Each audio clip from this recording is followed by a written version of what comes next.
Blood splattered across Lieutenant General Vanessa Wright's Medal of Honor as Officer Bradley Reeves pressed his gun against her temple during her son's military funeral at Jefferson Memorial Cemetery.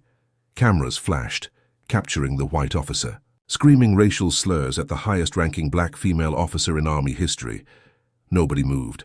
20 armed officers watched silently. Through tears, Vanessa whispered, "Not today." She reached for her son's folded flag as Officer Reeves's finger tightened on the trigger. A single gunshot echoed across hallowed ground. Before we dive into this shocking story of courage and injustice, tell us where you're watching from in the comments. If you believe in standing up against racism in our institutions, hit that like and subscribe button, because tomorrow's episode will reveal exclusive footage never before seen of this historic confrontation that changed America forever. 3 days before the funeral that would shake the nation's conscience, Lieutenant General Vanessa Wright stared through the airplane window as her flight descended toward Houston International Airport. The weight of grief pressed down on her chest like a physical force. Her son, Marcus Wright, an Army captain deployed to Afghanistan, would never come home alive again. Vanessa had commanded troops through 3 wars, earned the nation's highest military honors, and risen through ranks where few black women had ever been allowed to tread. None of that prepared her for burying her only son. She straightened her decorated uniform, a habit formed through decades of military discipline. The uniform had always been her armor, but today it felt like it might crack under the pressure of her personal loss. As passengers disembarked, Vanessa noticed several fellow travelers nodding respectfully at her uniform. A young girl even asked for her autograph, her parents beaming with pride as they explained to their daughter that she was meeting a real American hero. The brief moment of normalcy ended abruptly at the security checkpoint. "Random additional screening required," announced Officer Bradley Reeves, a stocky white man with cold eyes that never quite met hers. "But I've already cleared security before my connecting flight," Vanessa explained calmly, presenting her military ID and papers. "And I'm on urgent family business." Reeves smirked, examining her ID with exaggerated scrutiny. "This looks fake to me. A black woman as Lieutenant General? How do I know you didn't steal this uniform?" The surrounding travelers fell silent, uncomfortable witnesses to the unfolding scene. Vanessa had encountered racism throughout her 30-year military career, but rarely so blatant. "Officer, I assure you my credentials are in order. I'm here to bury my son who died serving this country." "Likely story," Reeves retorted, signaling to other officers. "We need to verify your identity. Step aside for enhanced questioning." What should have been a 5-minute process stretched into 2 humiliating hours. Reeves demanded she remove her jacket with the medals, questioned every document, and repeatedly suggested her uniform was stolen property. When Vanessa's daughter Amara arrived looking for her, Reeves threatened to arrest her too for interfering with security procedures. Finally released without apology, Vanessa immediately sought the security supervisor to file a complaint. "I wouldn't do that if I were you," the supervisor warned quietly. "Officer Reeves has friends throughout the department. Complaints have a way of becoming arrests for disorderly conduct." As they left the airport, Amara, already in lawyer mode, fumed. "Mom, we should fight this. I can file—" Vanessa cut her off gently. "Right now, we focus on Marcus. We honor your brother. That's our priority." What Vanessa couldn't know was that Officer Bradley Reeves watched them leave, making a call on his personal phone. "Target confirmed. The general is here." On the other end, a voice replied, "Good work. The gatekeepers send their regards." Vanessa Wright had just encountered more than a racist officer. She had stumbled onto the radar of a shadowy brotherhood, dedicated to keeping black service members in their place, and they had been waiting for her arrival. The Wright family home in Houston's historic 3rd Ward stood as a monument to black excellence and service. Photos of 3 generations in military uniform lined the walls. Medals, citations, and honors testified to a family that had repeatedly answered their country's call, despite that country's reluctance to recognize their humanity. As relatives and Marcus's fellow soldiers gathered the day before the funeral, Vanessa found moments alone in her childhood bedroom, now maintained as a guest room. Here, Surrounded by remnants of her youth, she allowed herself to weep for the first time since receiving notification of Marcus's death. A knock at the door revealed her father, Calvin Wright, leaning on his cane. At 78, the Vietnam veteran still carried himself with military bearing despite his weakened legs. "They told me it was enemy fire that took him," Calvin said without preamble. "I don't believe it for a second." Vanessa wiped her tears. "Dad, what are you saying? The official report was doctored," Calvin interrupted, pulling an envelope from his pocket. "This came for you 2 days ago. I nearly opened it myself." The envelope contained a thumb drive and a note in Marcus's handwriting. "If anything happens to me, give this to Mom. Trust no one in uniform except her." Vanessa's hands trembled as she plugged the drive into her laptop.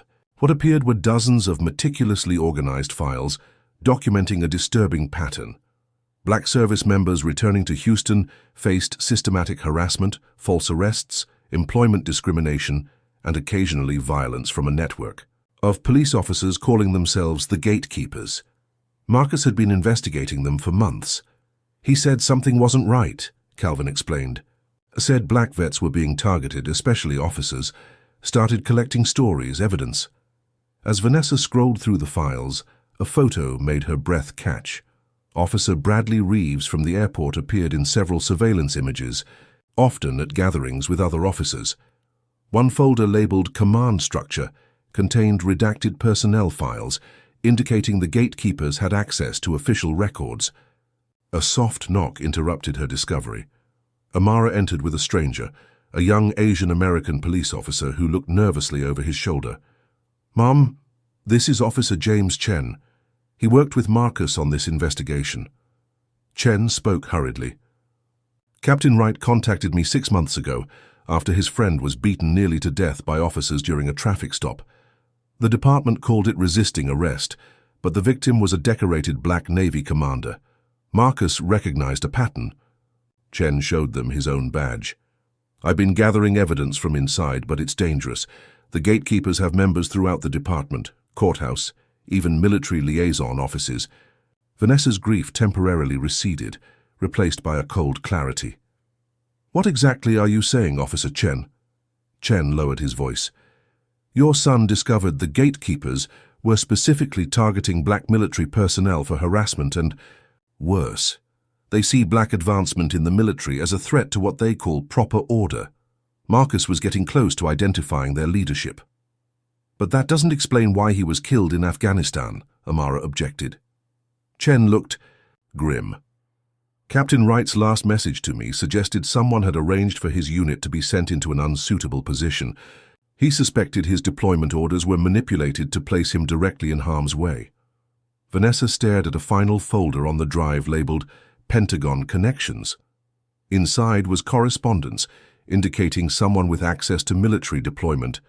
Orders had deliberately placed Marcus's unit in danger after receiving communications from Houston. The implications were staggering. The Gatekeepers' reach extended beyond local police into military command structures. Her son hadn't just died. In combat, he had been deliberately positioned to be killed. As she processed this revelation, her military training took over. "We need to secure this evidence and would you volunteer to help expose a corrupt system, even if it put your own safety at risk?" Comment number 1, if you believe whistleblowers like Officer Chen deserve protection. Or number 2, if you think loyalty to fellow officers should come first. Hit that subscribe button if you want to see justice served. What sinister plans are the Gatekeepers developing as Vanessa begins her investigation? And how deep does this conspiracy really go? Intact. My connections at the Pentagon immediately. Inside Houston Police Department headquarters, the official narrative of community service and equal justice played out in public areas. Behind secured doors and in private clubs across the city, the Gatekeepers operated with impunity. Officer Bradley Reeves sat in the wood-paneled back room of Lyndon's Bar and Grill, a known gathering spot for officers after hours. Around him sat 6 other members of their inner circle, each with at least 15 years on the force. The air was thick, with cigar smoke and unspoken understanding, as Chief Robert Gaines entered. At 60, Gaines had perfected the public persona of a progressive police leader, while privately ensuring the department maintained its traditional values. He nodded curtly at the assembled men. "We have a situation," Gaines announced, sliding photographs across the table. Lieutenant General Vanessa Wright's face stared up from official military portraits and surveillance photos.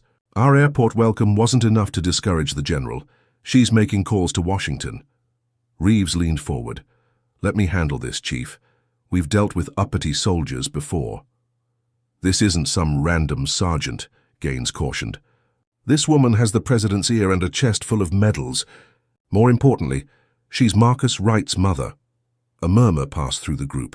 Marcus Wright's name had become problematic in their circles before his convenient deployment.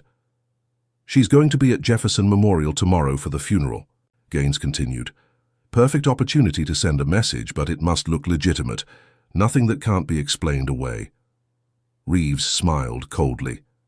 "I've got just the plan. I'll need security detail assignment for the cemetery." Across town, Detective Sandra Martinez from Internal Affairs stared at a wall of blocked investigations.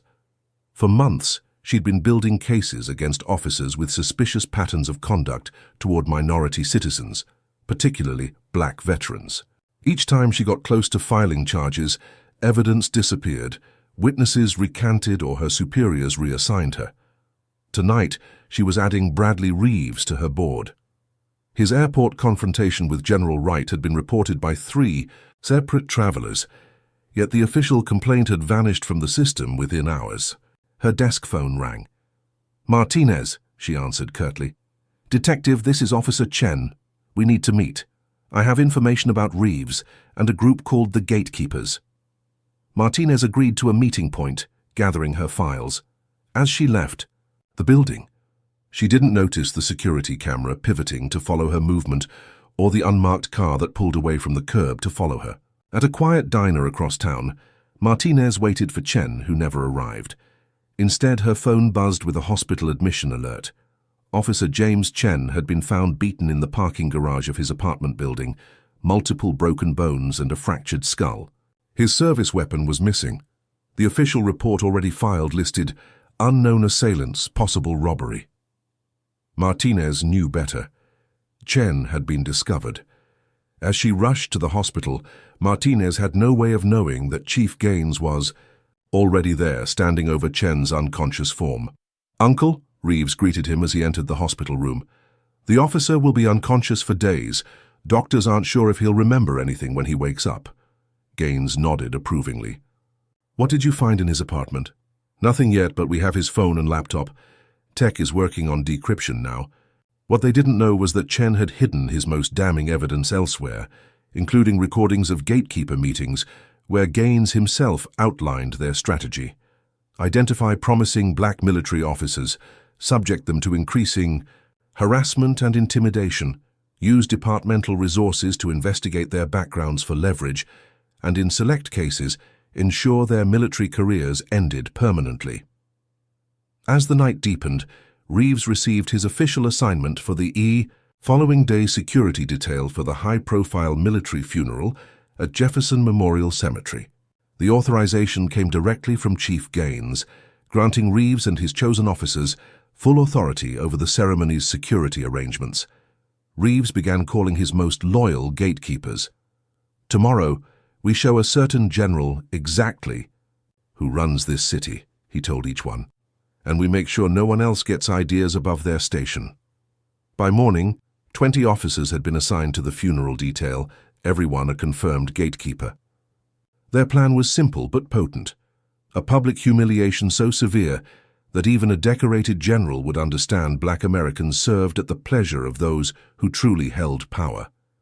What they couldn't anticipate was that Vanessa Wright had spent her entire career overcoming exactly this kind of opposition.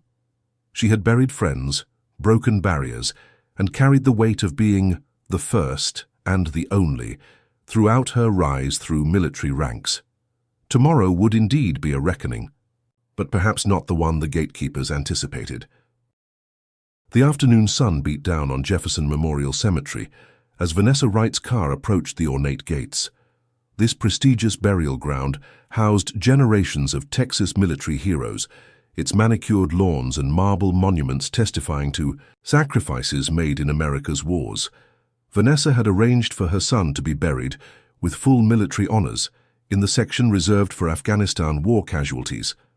As a captain who died in combat and the son of a Lieutenant General, Marcus Wright deserved nothing less. The cemetery director, Thomas Wells, a tall, thin man with a perpetual frown, met her at the administration building. His handshake was perfunctory, his gaze never quite meeting hers. "General Wright," he began stiffly, "there seems to be a misunderstanding about tomorrow's service." Vanessa straightened, already recognizing the tone. "What misunderstanding?" "Mr. Wells, the arrangements were confirmed weeks ago." Wells shuffled papers on his desk. "Yes, well, we've had an unexpected number of services this month. I'm afraid the Valor section is at capacity. We've made arrangements for Captain Wright in our East Gardens area." Vanessa knew East Gardens well. It was the historically segregated section where black soldiers had been buried before integration laws forbade such practices. Despite being officially renamed, locals still called it the colored section. "My son will be buried in the Valor section as arranged," Vanessa stated, firmly. "His sacrifice entitles him to that honor under military regulations and cemetery policy." Wells's expression hardened. "General, I understand your position, but I have discretion over final placement, and I've made my decision." Vanessa removed a folder from her briefcase. "Mr. Wells, these are the relevant military regulations, state laws regarding veterans' burials, and a copy of our contract specifying the exact plot location. Additionally, here's my attorney's contact information. My daughter Amara specializes in civil rights law." She smiled without warmth. "We can resolve this professionally or through lengthy public litigation. Your choice." Wells studied the documents, his frown deepening. Before he could respond, a noise from the doorway interrupted them. A middle-aged man in a groundskeeper's uniform stood there, emotion clear on his weathered face.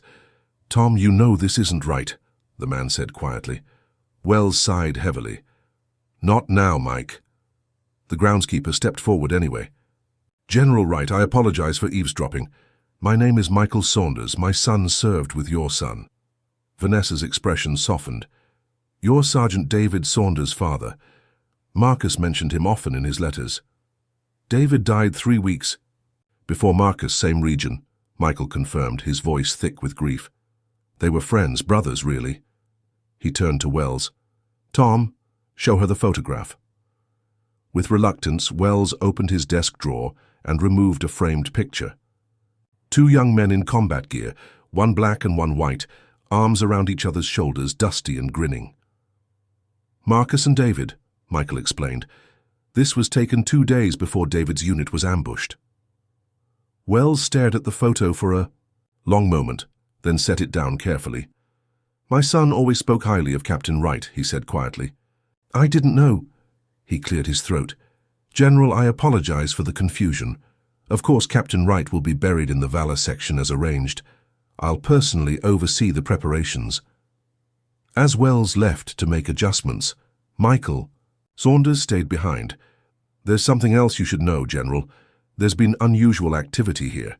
Police officers coming by, asking questions about the service, requesting maps of the grounds." His voice lowered. "Some of them took particular interest in where you would be standing during the ceremony." The warning confirmed Vanessa's suspicions. The gatekeepers were planning something for the funeral. As she thanked Michael and prepared to leave, a cemetery assistant hurried in with an envelope. "This was just delivered for you, General Wright." Inside was a single sheet of paper with a crude drawing of a military funeral. A figure representing Vanessa had a target drawn over it. No message was necessary. The threat was clear. What made her blood run cold was not the threat itself, but the partial fingerprint visible on the paper's edge. It matched standard police-issue fingerprinting ink. Back in her hotel room that evening, Vanessa received calls from Marcus's unit, members who had arrived for the funeral. They reported being followed from the airport, their hotel rooms showing signs of being searched. Despite these escalating threats, Vanessa made one decision absolutely clear to everyone. The funeral would proceed as planned. Her son would be honored properly, no matter what. As night fell over Houston, she sat alone with Marcus's service, photo steeling herself for whatever tomorrow might bring. "I won't let them dishonor you," she whispered to her son's image, "whatever it takes. Do you believe certain professions should be held to higher standards when it comes to racial discrimination?" Comment number 1. If you think police officers and military personnel should face stricter penalties for racial bias. Or number 2, if you believe everyone should be held to the same standard, regardless of profession. Like and subscribe if you want to see justice prevail in this powerful story. What deadly confrontation awaits at Marcus's funeral? And will General Wright find the strength to face the Gatekeepers' most brazen attack yet? Dawn broke over Jefferson Memorial Cemetery with solemn beauty, golden light washing over rows of white markers honoring America's fallen. By 7 a.m., military personnel had begun the meticulous preparation for Captain Marcus Wright's funeral. Honor Guard members practiced their precise movements, while groundskeepers ensured every blade of grass in the Valor section stood at perfect attention. Lieutenant General Vanessa Wright arrived early, her dress uniform immaculate, her face mask of composed dignity that betrayed none of the grief or apprehension beneath. As she inspected the arrangements, she noted the strategic positions of security cameras her daughter Amara had insisted on installing overnight. Given the threats, they had taken precautions, including having several of Marcus's trusted unit members discreetly armed. By 9 a.m., mourners began arriving. Hundreds came to honor Marcus, fellow soldiers, veterans, family friends, community members, and military leadership. Media vans lined the cemetery entrance, the funeral of a decorated captain who was also the son of one of the highest-ranking black women in military history, drawing national attention. Vanessa immediately noticed the police presence. Officer Bradley Reeves and approximately 20 officers had established security checkpoints at all cemetery entrances. What troubled her was their selective enforcement. White mourners passed through with cursory checks, while black attendees faced extended questioning, bag searches, and in some cases were turned away for security concerns. When a group of Marcus's black unit members objected to this treatment, they were threatened with arrest. By the time the funeral was scheduled to begin at 10 a.m., Reeves and his officers had effectively segregated the ceremony. White attendees were seated close to the burial site, while black mourners were corralled behind barricades at a distance, many unable to properly see or hear the proceedings. Vanessa observed this orchestrated humiliation with cold fury, but maintained her composure. This was about Marcus, not the provocations of the Gatekeepers. Taking her place beside her father, Calvin, and daughter Amara, Vanessa prepared to honor her son while the cameras rolled. The ceremony began with military precision. The chaplain spoke of sacrifice and service. Fellow officers shared memories of Marcus's leadership and compassion. Throughout, Vanessa sat ramrod straight, the perfect image of military bearing, despite the visible police interference at the ceremony's edges. When it came time for her to speak, Vanessa approached the podium with measured steps. Dozens of cameras captured her image as she stood before her son's flag-draped coffin. "My son," she began, her voice strong despite her grief, "believed in an America worth fighting for, worth dying for. He believed in a country that could live up to its highest ideals of equality and justice for all its citizens." As she spoke, she noticed Officer Reeves moving closer, speaking into his radio. Other officers began positioning themselves around the ceremony's perimeter. "Marcus saw injustice and refused to look away," Vanessa continued. "He confronted inequity wherever he found it, believing that true patriotism means holding your country accountable to its promises." Mourners nodded in agreement, many wiping away tears. "His final message to me," Vanessa said, producing a letter from her pocket, "arrived after his death. In it, he wrote about his concerns regarding systematic targeting of black service members." A murmur passed through the crowd. Officer Reeves took another step closer, his hand now resting on his holstered weapon. Vanessa read from Marcus's letter. "Mum, what I've discovered goes beyond ordinary racism. There are organized efforts to undermine black military advancement, to intimidate and threaten those who serve with honor while black. I've documented names, incidents, patterns. If anything happens to me, this information must reach the proper authorities." As she finished reading, the honor guard approached with the ceremonial folded flag. The lead soldier, a white sergeant who had served with Marcus, presented it to Vanessa with formal precision. "On behalf of the President of the United States Army, and a grateful nation, please accept this flag as a symbol of our appreciation for your loved one's honorable and faithful service." Vanessa reached for the flag with trembling hands, the first crack in her composure, visible only to those closest to her. It was at this precise moment that Officer Reeves made his move. Striding forward with unwarranted urgency, he pushed past the honor guard members, his hand now drawing his weapon. "General Wright," he announced loudly, "you need to come with me immediately." The crowd gasped as Reeves pressed his gun against Vanessa's temple, the barrel cold against her skin. Blood from a small cut caused by the gun's sight dripped onto her Medal of Honor. Cameras flashed frantically, capturing the shocking tableau. "This black bitch thinks she's untouchable," Reeves snarled, loud enough for nearby mourners and microphones to pick up. "Time you learned your place." The cemetery fell into stunned silence. 20 armed gatekeeper officers stood watching, none intervening as their colleague held a gun to a general's head during her son's funeral. Through tears she could no longer contain, Vanessa whispered, "Not today." With military discipline ingrained through decades of service, she continued reaching for her son's folded flag, refusing to cower despite the weapon pressed against her head. Her fingers had just touched the flag's edge when Officer Reeves's finger tightened on the trigger. A single gunshot echoed across Jefferson Memorial Cemetery, shattering the sacred silence of hallowed ground. The gunshot came not from Reeves's weapon, but from his partner, Officer Wilson, who had fired into the air while shouting, "She's reaching for a weapon." In the ensuing chaos, Reeves tackled Vanessa to the ground, her son's flag falling into the dirt beside the grave. "Weapon! She's armed!" Reeves screamed, though Vanessa had been visibly empty-handed throughout the ceremony. Amara's voice cut through the pandemonium. "It's on video, everything's on video." Indeed, dozens of phones and professional cameras had captured the entire incident. Nevertheless, Reeves wrenched Vanessa's arms behind her back, kneeling on her spine as he cuffed her. "Lieutenant General Vanessa Wright, you're under arrest for assaulting a police officer and attempting to draw a weapon at a public gathering." The absurdity of the charge was eclipsed by the shocking visual. A decorated general in full dress uniform, face pressed into cemetery soil beside her son's open grave, being handcuffed while still crying. Calvin Wright, despite his age and weakened legs, lunged toward Reeves but was immediately restrained by 2 other officers. Amara, trying to reach her mother, was shoved backward so violently she stumbled into mourners.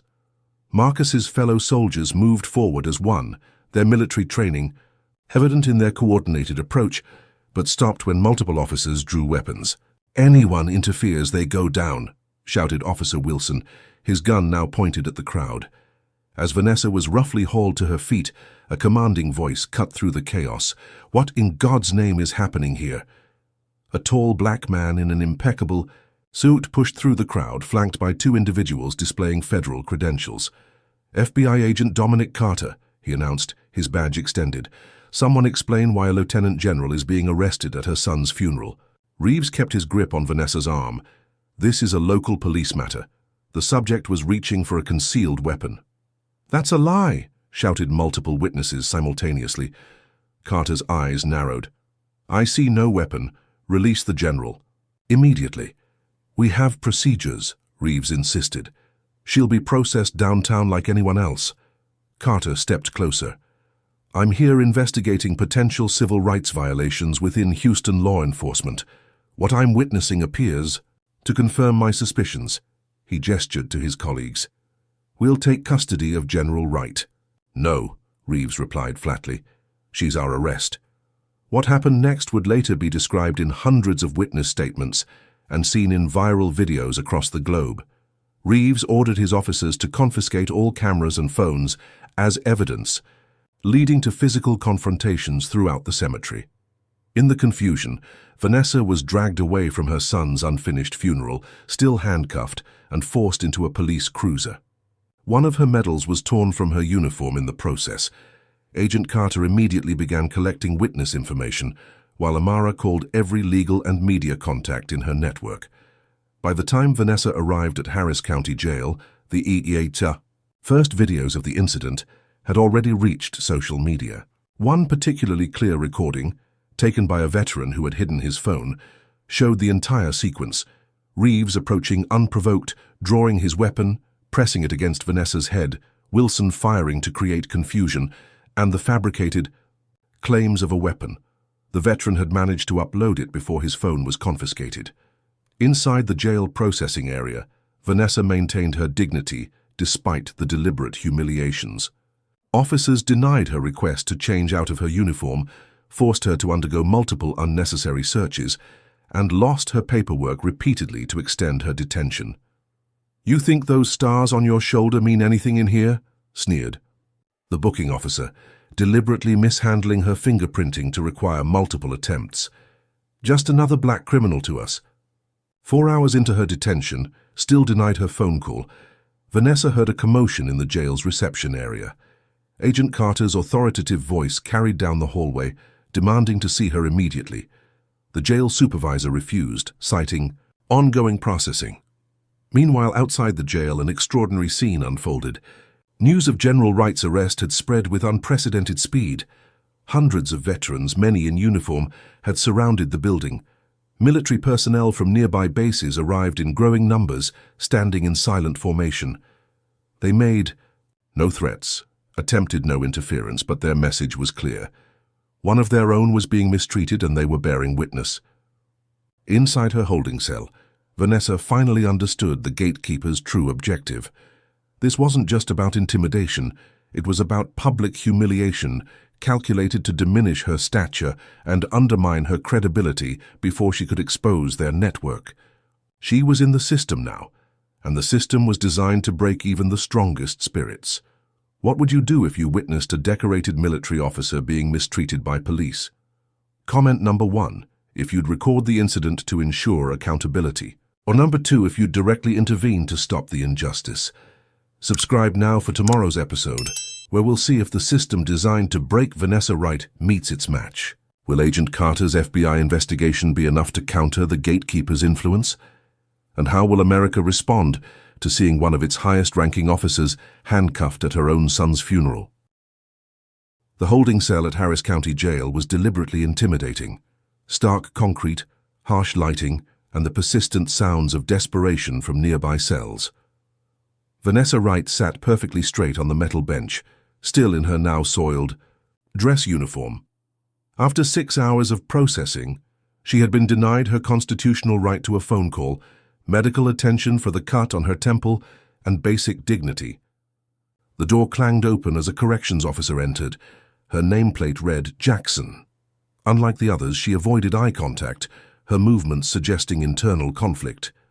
"General Wright, you're being transferred to the general population," she stated flatly, though her voice held a hint of apology. Vanessa stood, military-bearing automatic even now. "Officer Jackson, I have rights as a detainee that are being systematically violated. I request my phone call immediately." Jackson glanced nervously at the camera in the corner. "Judge Hartman has denied bail pending arraignment. You're classified as a security risk." The mention of Judge William Hartman sent a chill through Vanessa. Marcus's files had identified him as a judge who consistently delivered harsher sentences to minorities, particularly black defendants with military backgrounds. His involvement confirmed the conspiracy extended into the judiciary. "A security risk?" Vanessa questioned calmly. "On what grounds?" Jackson lowered her voice. "They're claiming you attempted to assault Officer Reeves with a concealed weapon. At a public gathering, the charge has been elevated to attempted murder of a police officer. The absurdity of the charge would have been laughable if the consequences weren't so serious. Maximum security holding, no bail, limited legal access, all designed to isolate and pressure her." As Jackson led her through the corridors, inmates recognized the general despite her disheveled appearance. Whispers followed them. That's the general from the news. They arrested her at her son's funeral. The gatekeepers got her. Inside the general population area, Vanessa immediately identified the power dynamics. Several inmates with gang affiliations watched her carefully, while others maintained respectful distance. One woman, clearly a leader among the detainees, approached directly. "General Wright," she asked quietly, "my brother served under your command in Iraq, 3rd Infantry Division." Vanessa nodded, recalling the unit.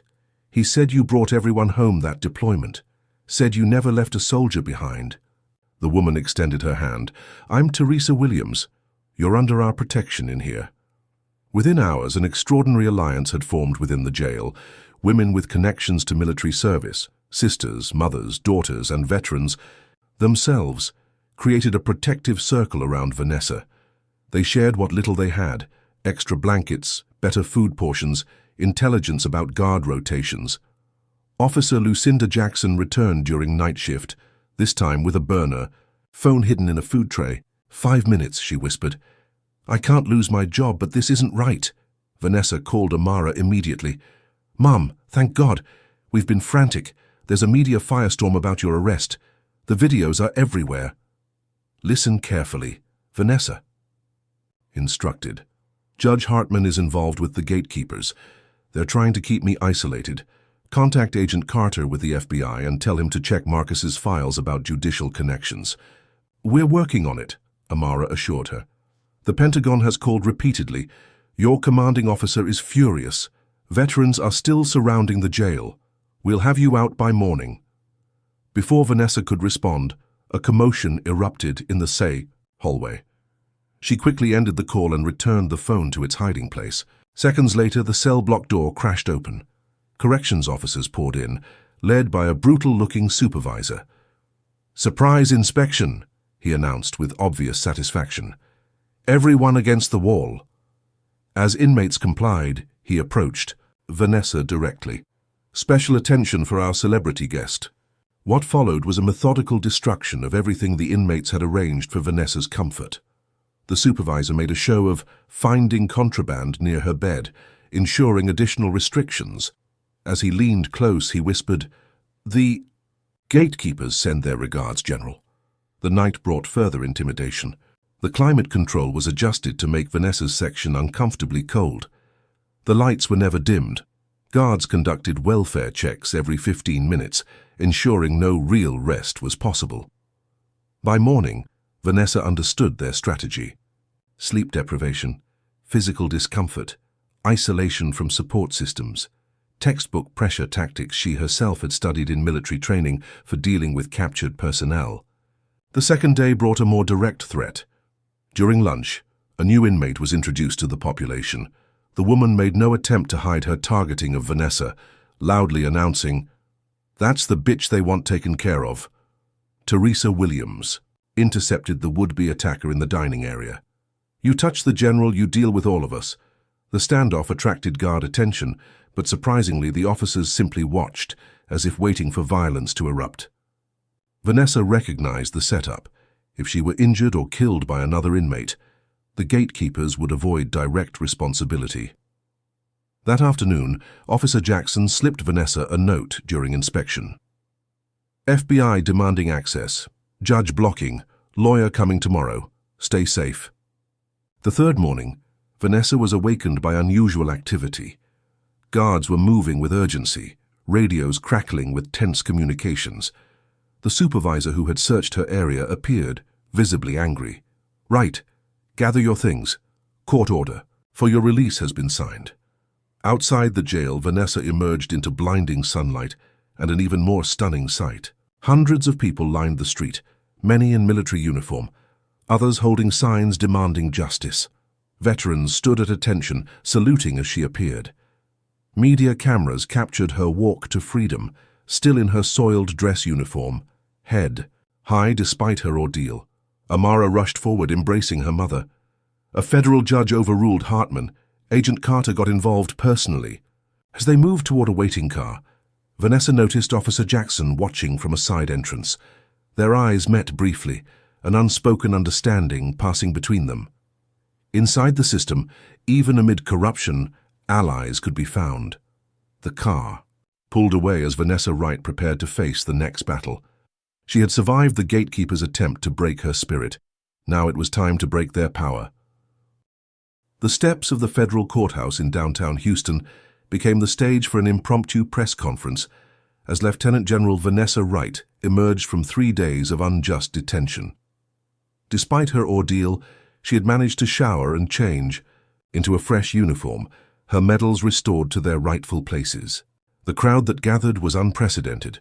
Veterans organizations stood shoulder to shoulder with civil rights activists, military families mixed with community members, outraged by what they had witnessed in viral videos of the funeral incident. Amara Wright stepped to the microphones first, her legal training evident in her precise language. What we have witnessed is not merely an attack on my mother, but an assault on the very principles of justice and respect that the uniform represents.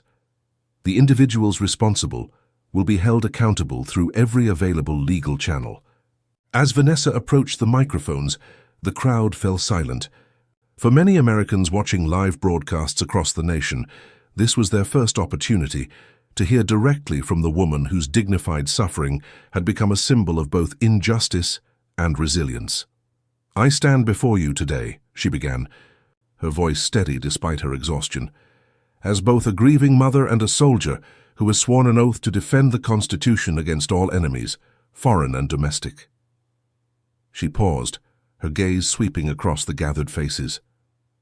"What happened at my son's funeral, a funeral that remains unfinished, represents a domestic threat to the principles I have defended for 30 years across 3 continents." The crowd erupted in supportive applause. When silence returned, Vanessa continued. "Captain Marcus Wright died serving a country that has not always served all its citizens equally. He died investigating systematic discrimination against black service members. His work will not end with his death." As she spoke, reactions poured in from across the country. Hashtags trended nationally. Justice for General Wright and Gatekeeper exposure dominated social media. Military leaders issued statements of support. Veterans groups announced protests at police departments nationwide. Politicians scrambled to position themselves, many calling for federal investigations. Governor Jackson Davis of Texas had initially released a statement urging caution against rushing to judgment, a tepid response widely criticized. As Vanessa's press conference gained momentum, his advisors urged him to reconsider his position. The governor, always politically astute, recognized a shifting tide. In a surprise move, he arrived at the courthouse during Vanessa's speech. "General Wright," he called out during a pause, approaching the microphones, "on behalf of the state of Texas, I want to personally apologize for the unconscionable treatment you have endured. I am announcing an immediate independent investigation into the events at Jefferson Memorial Cemetery and the conduct of all officers involved."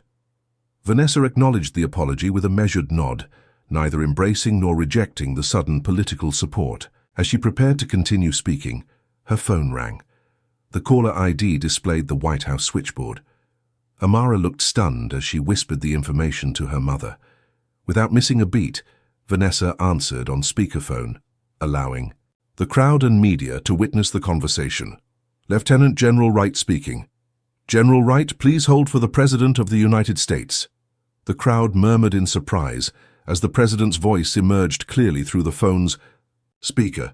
"General Wright, the nation has watched with horror and outrage as you've been subjected to treatment unbecoming how we should honor those who serve. I've directed the Justice Department to launch a full investigation into both your son's death and the events at his funeral. Officer Reeves and all officers involved have been suspended pending federal review." The President continued, "Your son's funeral will be completed with full military honors at Arlington National Cemetery if you wish, with my personal attendance to ensure no further interference."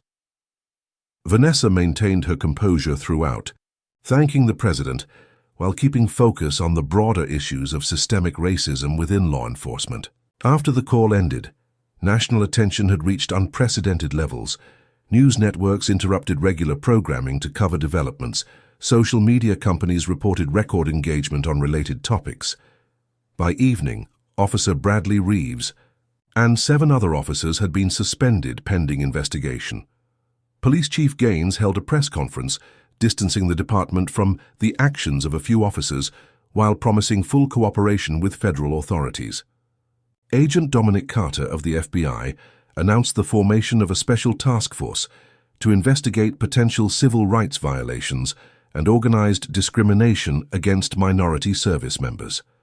For the Gatekeepers, the public exposure represented an existential threat.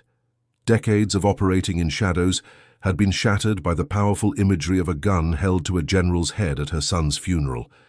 Yet even as public opinion solidified against them, they were not without resources and powerful allies. That night, as Vanessa finally returned to her family home under FBI protection, she received a cryptic text message from Officer Jackson. "Be careful. They're not done. Check your military records tomorrow." The warning proved prescient. By morning, troubling reports began circulating questioning Vanessa's military record and psychological stability. Anonymous sources claimed she had been under investigation for irregularities in command decisions. Military blogs with connections to white nationalist groups began suggesting her son's death had been due to her affirmative action promotion, creating poor strategic leadership. A coordinated counterattack had begun. Did you feel a surge of hope when the President called General Wright? Comment number 1 if you believe federal intervention is necessary to address systemic racism in local institutions, or number 2 if you think these issues should be handled at the local level. Like and subscribe to show your support for those who stand against injustice. How will General Wright counter this new smear campaign? And what powerful forces are aligning against her behind the scenes as the Gatekeepers fight to maintain their influence? The smear campaign against Lieutenant General Vanessa Wright unfolded with military precision, suggesting coordination far beyond a local police department's capabilities.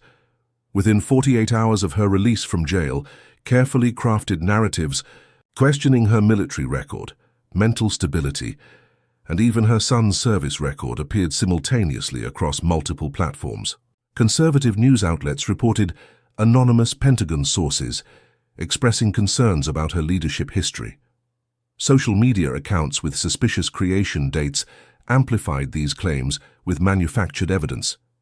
Doctored performance reviews, manipulated photographs, and out-of-context quotes. Vanessa watched these developments from her family home, now under FBI protection after credible death threats.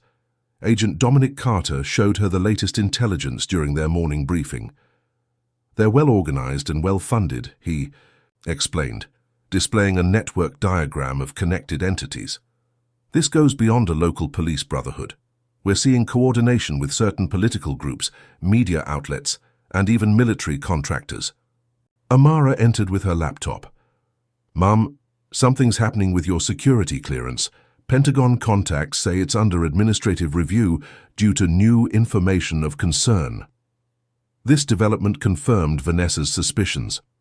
The Gatekeepers' influence extended into federal systems, including military personnel records. Only someone with significant authority could initiate a security clearance review for a lieutenant general. Her phone rang. Her commanding officer, General Richards.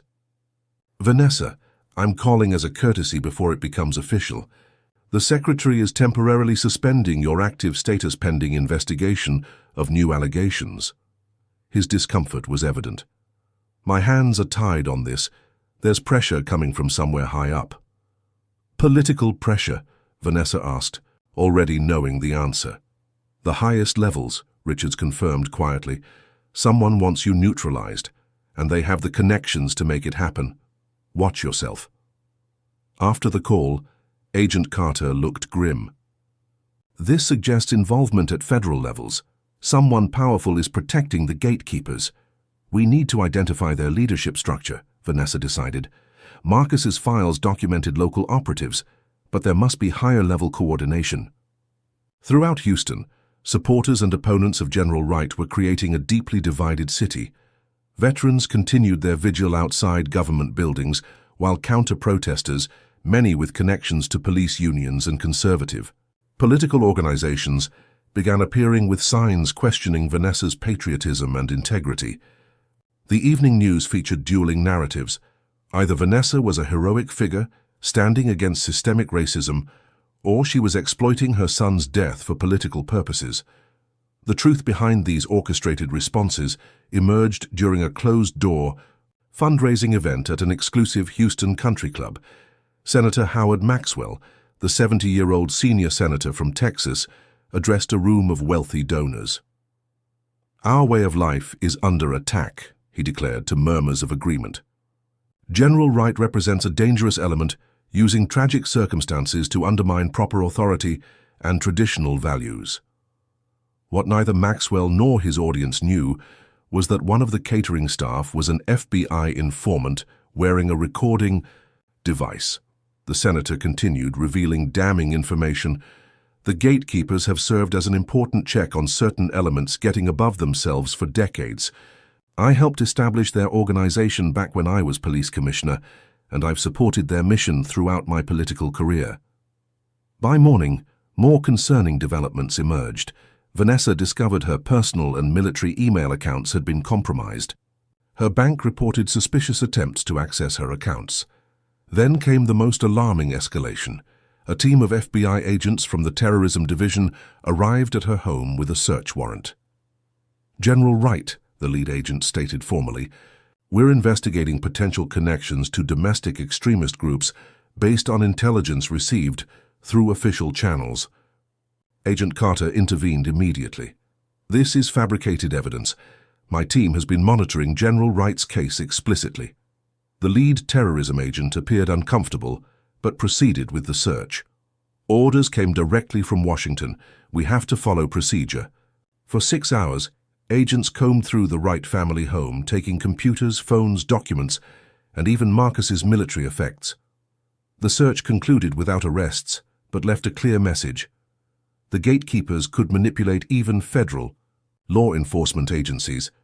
News helicopters had captured footage of the raid, immediately fueling speculation about potential criminal activity. The coordinated attack continued across multiple fronts. Military colleagues suddenly became distant. Media requests for interviews dried up. Political allies issued carefully worded statements about waiting for all the facts. Even the White House press secretary walked back earlier support, stating the president's call had been a standard courtesy, not an endorsement of General Wright's allegations. The systematic isolation was textbook counterintelligence strategy: discredit, isolate, and then eliminate the threat. What the gatekeepers hadn't anticipated was Vanessa's lifetime of experience overcoming institutional barriers. That evening, as her support seemed to be crumbling, Vanessa received an unexpected visitor. Officer Chen, still bearing the visible injuries from his beating, arrived with Agent Carter. "General," Chen said, his voice strained from his healing jaw, "I've been gathering evidence since I was attacked. The gatekeepers made one critical mistake." He placed a flash drive on the table. "They took my official devices but didn't know about my hidden backup system. I have recordings of meetings where Chief Gaines explicitly discusses targeting black service members. And something more important, communications with Senator Maxwell's office coordinating these efforts." Agent Carter examined the drive's contents. "This is enough to justify expanding our investigation to include the senator, but we need to move carefully. Maxwell has powerful friends throughout federal agencies." Vanessa considered their options. "We need a secure base of operations away from potential surveillance, and we need allies who can't be intimidated by political pressure." As they formed their plan, breaking news flashed across the television. Senator Maxwell was announcing his candidacy for governor, positioning himself as a law and order candidate who would restore proper respect for authority in these troubled times. His polling numbers were strong, particularly among conservatives concerned about radical elements in government. Meanwhile, Officer Reeves had given an exclusive interview portraying himself as a dedicated public servant, being vilified for following proper procedure at the funeral. The narrative was shifting, carefully manipulated by unseen hands. The invisible empire that Senator Maxwell had built over decades was flexing its considerable power, but it had never faced an opponent like Lieutenant General Vanessa Wright, a woman who had broken barriers her entire career and knew exactly How to fight a powerful entrenched enemy. The safe house was a modest cabin on Lake Conroe, north of Houston, owned by a retired JAG officer, sympathetic to Vanessa's cause. By midnight, an unlikely alliance had gathered. Agent Carter and his most trusted FBI colleagues, Officer Chen, with his evidence, Amara with her legal expertise, and several of Marcus's military unit members who had witnessed the Gatekeepers' intimidation firsthand. Security measures were extensive: signal jammers to prevent electronic surveillance, rotating guard shifts, and secure communication protocols.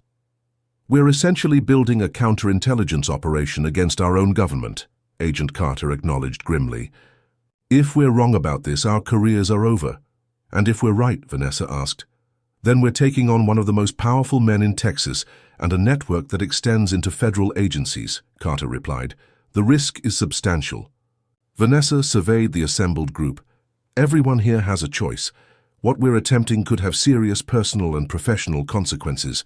No one would blame you for walking away." No one moved. Amara opened her laptop. "I've been analyzing the patterns in the smear campaign. It's sophisticated but detectable. Multiple accounts posting identical language within seconds of each other, coordinated media releases, the fingerprints of professional opposition research." Chen, still moving gingerly from his injuries, connected his flash drive to a secure computer. "The Gatekeepers' operational security is good, but not perfect. Chief Gaines occasionally discusses sensitive matters in his office, which I managed to record." The recordings revealed disturbing conversations. Gaines and Reeves discussing strategies to intimidate black officers within the department. Communications with military personnel officers about identifying promising black service members for special attention. Explicit references to Senator Maxwell as their insurance policy in state government. The most damning evidence was a recorded call between Gaines and Maxwell discussing Vanessa specifically. "She's becoming too visible. Her son was getting too close to our membership lists. If she gets traction with these allegations, decades of work maintaining proper order could be undone." Vanessa's military training kicked in as she organized their response. "We need multiple, simultaneous approaches: legal action, public opinion management, and direct evidence gathering." Teams formed around specific objectives. Amara would prepare legal filings with the evidence they had. Chen and Carter would identify potential allies within law enforcement willing to testify. Marcus's unit members would contact fellow military personnel who had experienced similar discrimination. Vanessa herself would focus on the most dangerous task: obtaining direct evidence of Maxwell's involvement. "He's careful on official channels," she noted. "We need him speaking candidly." 3 days into their operation, an unexpected ally emerged. Governor Davis's chief of staff contacted Amara through secure channels requesting a private meeting. At a roadside diner halfway between Houston and Austin, the staffer revealed a shocking development. The governor's son, an Army lieutenant, had recently experienced similar profiling when returning to Texas on leave. The governor was initially going to stay out of this, the staffer explained. "Now it's personal. He wants to help but needs political cover." Governor Davis couldn't publicly align with Vanessa yet, but he could provide resources: access to state records, discreet state police protection, and back-channel communication with federal authorities less likely to be compromised by Maxwell's influence. The alliance grew strategically, incorporating veterans groups, civil rights organizations, honest police officers disgusted by the Gatekeepers' corruption, and military leadership concerned about discrimination against service members. Each group contributed unique capabilities to the developing operation. The plan crystallized around a high-risk strategy. Vanessa would confront Chief Gaines directly, wearing sophisticated recording equipment provided by the governor's counter-terrorism unit. The technical specifications exceeded anything the Gatekeepers would be screening for, allowing Vanessa to gather admissible evidence while appearing vulnerable and isolated. On a rainy Tuesday morning, Vanessa entered Houston Police Headquarters, alone, requesting a meeting with Chief Gaines regarding her concerns about the funeral incident. To outside observers, she appeared to be seeking reconciliation from a position of weakness. The smear campaign had created the impression that she was increasingly isolated and desperate. Gaines, believing he had the upper hand, agreed to meet. Without his usual staff present, exactly as Vanessa had hoped. In his wood-paneled office, surrounded by commendations and photographs with political figures, Gaines projected confident authority. "General Wright, I'm glad you've come to discuss this situation reasonably. These past weeks have been unfortunate for everyone involved." Vanessa projected carefully calibrated vulnerability. "My son's funeral remains unfinished. My reputation is being systematically attacked. I'm simply trying to understand why." Her apparent weakness activated Gaines's arrogance. "Sometimes maintaining proper social order requires difficult measures. Your son was interfering with essential community policing strategies." "By documenting harassment of black service members?" Vanessa asked innocently. Gaines leaned forward. "The military has its hierarchy, law enforcement has ours. Black officers advancing too quickly disrupts both systems. The gatekeepers simply maintain traditional standards." Over 45 minutes, Vanessa led Gaines through increasingly incriminating admissions. He confirmed coordinated efforts to target black officers for harassment, manipulation of deployment orders, and direct collaboration with Senator Maxwell. Most significantly, he admitted knowledge of Marcus's investigation being the actual reason for his dangerous reassignment in Afghanistan. "Maxwell made one call to the Pentagon, and your son was moved to a forward position where problems tend to resolve themselves naturally," Gaines said with chilling casualness. "Same call is why your security clearance is currently under review." When Vanessa left headquarters, she carried the most powerful weapon against the gatekeepers, truth captured in their own words. Within hours, carefully selected evidence had been delivered to the Department of Justice, military investigators, and trusted media contacts. The counter-offensive had begun. Dawn broke over Houston with the wail of sirens and the whirring of helicopter blades. FBI teams simultaneously executed search warrants at the homes of Chief Gaines, Officer Reeves, and 18 other confirmed gatekeepers. Local news captured footage of police officers being led away in handcuffs, while federal agents carried boxes of evidence from police headquarters. The raids had been planned with military precision, the timing coordinated to prevent evidence destruction or escape attempts. Agent Carter personally led the team arresting Chief Gaines, who appeared shocked that his power had failed to protect him. "The recording was illegal," Gaines protested as he was handcuffed. "Actually," Carter replied, "the governor's office authorized it under state anti-terrorism statutes. Apparently targeting military personnel qualifies as domestic terrorism under Texas law." Across town, Vanessa held a press conference alongside federal prosecutors announcing the charges: civil rights violations, conspiracy, obstruction of justice, and in some cases, accessory to negligent homicide related to Marcus Wright's death. The evidence was substantial.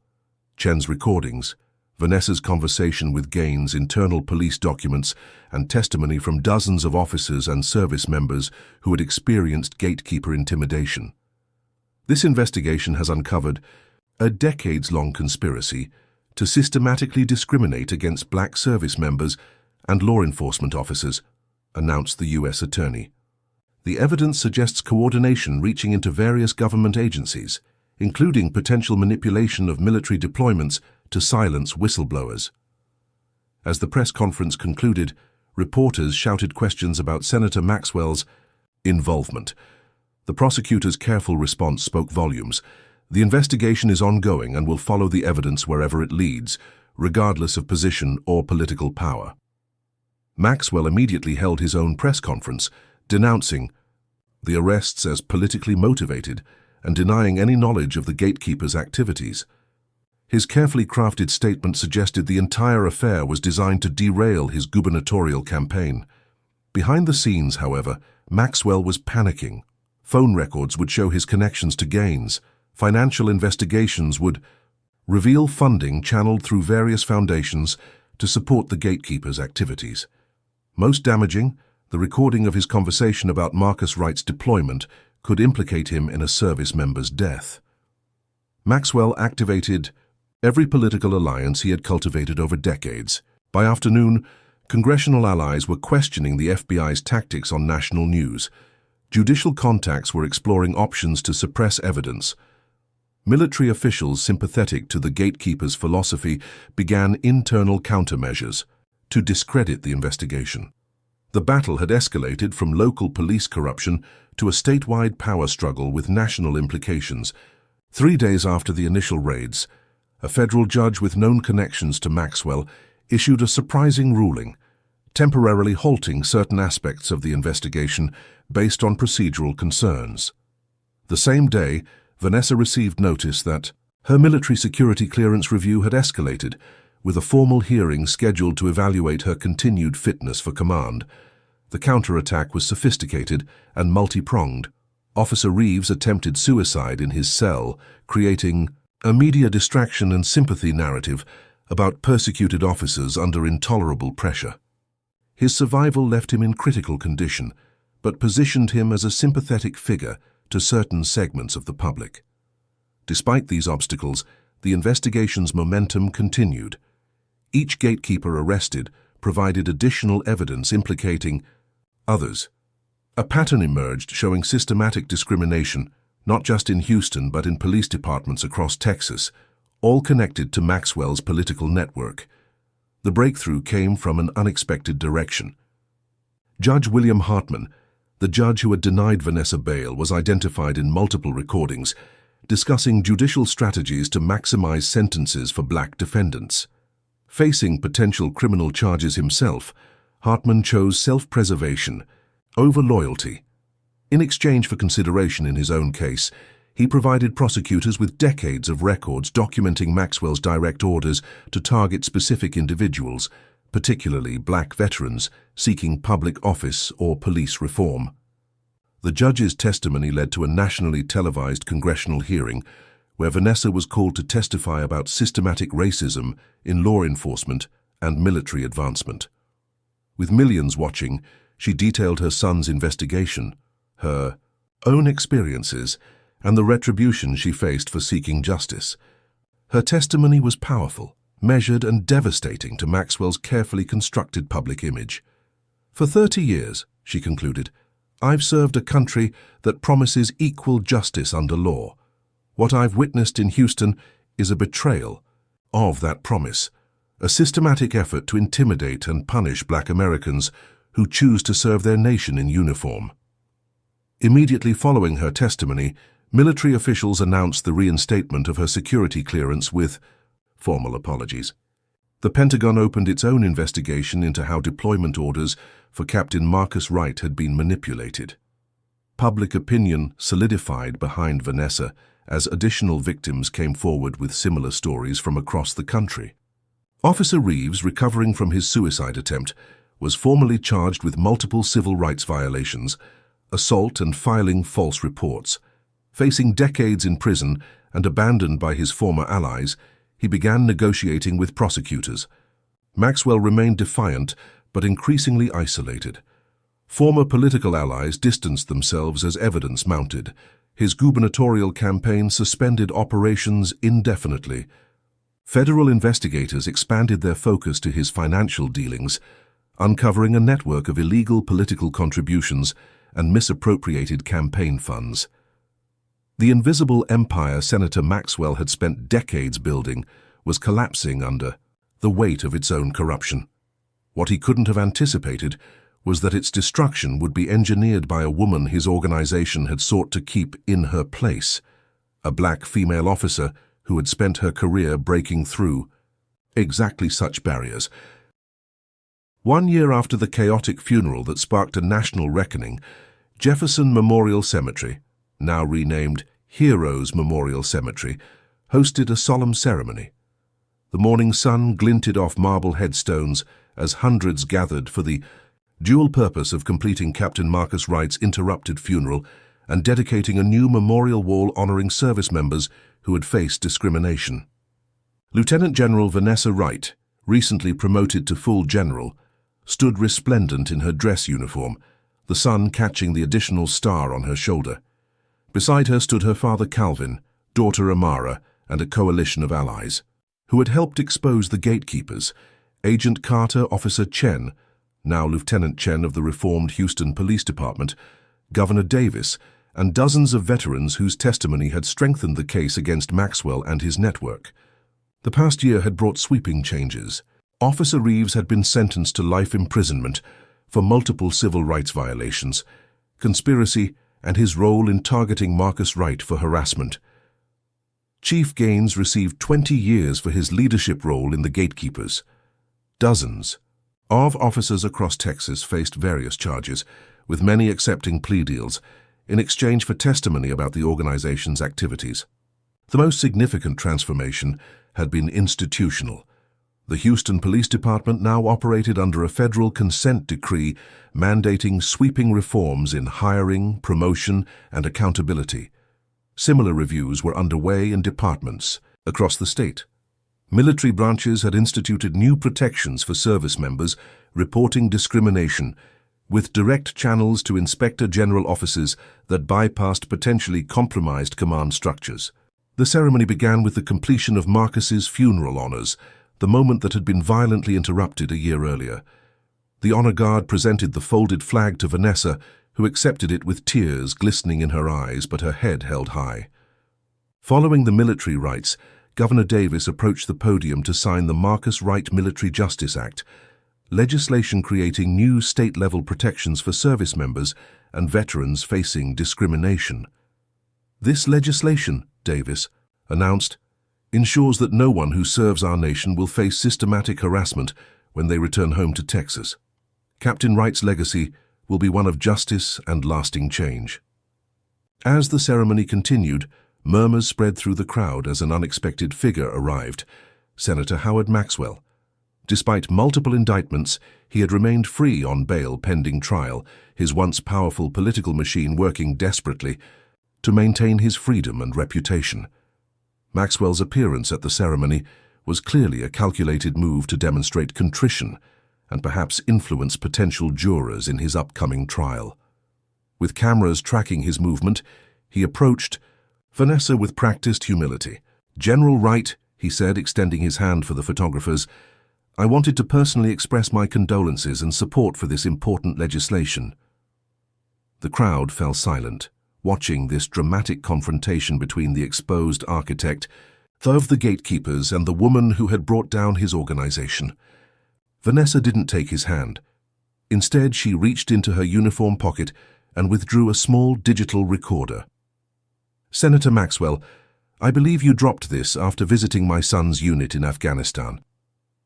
Color drained from Maxwell's face as he recognized the device. Vanessa continued, her voice carrying across the silent cemetery. "My son wasn't just documenting the Gatekeepers in Houston. He found evidence of your organization operating within military units. Before his death, he recorded your conversation with his commanding officer, where you specifically requested he be moved to an exposed position as punishment for his investigation." Military police officers moved swiftly through the crowd, approaching Maxwell with grim determination. "Senator Howard Maxwell," their leader announced formally, "you are under arrest for conspiracy to commit negligent homicide of Captain Marcus Wright, interference with military operations, and treason." The evidence Marcus had gathered before his death, combined with the recording of Maxwell explicitly requesting his transfer to a dangerous position, provided the final link connecting Maxwell directly to a service member's death. As Maxwell was led away in handcuffs, the crowd's stunned silence gave way to solemn applause. Justice, long delayed, had finally arrived. In the days that followed, Maxwell's arrest dominated headlines nationwide. Additional victims came forward, with similar stories from other states, suggesting the Gatekeepers' influence had extended far beyond Texas. Federal investigations expanded to examine police departments and judicial systems across multiple states. The ceremony at Heroes Memorial Cemetery marked more than the end of a corrupt organization. It represented a fundamental shift in addressing systemic racism within American institutions. New policies, monitoring systems, and accountability measures were being implemented throughout law enforcement and military structures. Vanessa's newly established Wright Foundation for Military Justice provided resources and legal support for service members facing discrimination, ensuring Marcus's work continued. In her new Pentagon advisory role focusing on military justice reform, Vanessa worked to transform the systems that had failed her son and countless others. The Foundation's first initiative supported Officer Chen's transition to lead a new Houston police integrity unit staffed primarily by younger officers committed to equal justice. As Vanessa stood at her son's grave after the crowds had departed, she placed a hand on the cool marble headstone. "We finished what you started," she whispered. "The system that targeted you is being dismantled. Your sacrifice created change that will protect others." A soft breeze rustled through the cemetery's oak trees as Vanessa Wright, general, mother, and catalyst for change, rendered a final salute to her fallen son. The legacy of their combined courage would endure through reformed institutions, new laws, and a generation of officers and service members inspired by their stand against injustice. The Gatekeepers had sought to maintain an old order of discrimination and intimidation.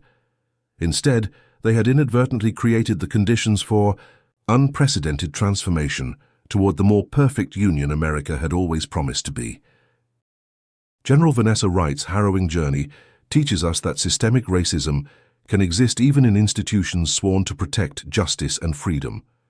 Her courage demonstrates that challenging entrenched power structures requires more than individual bravery.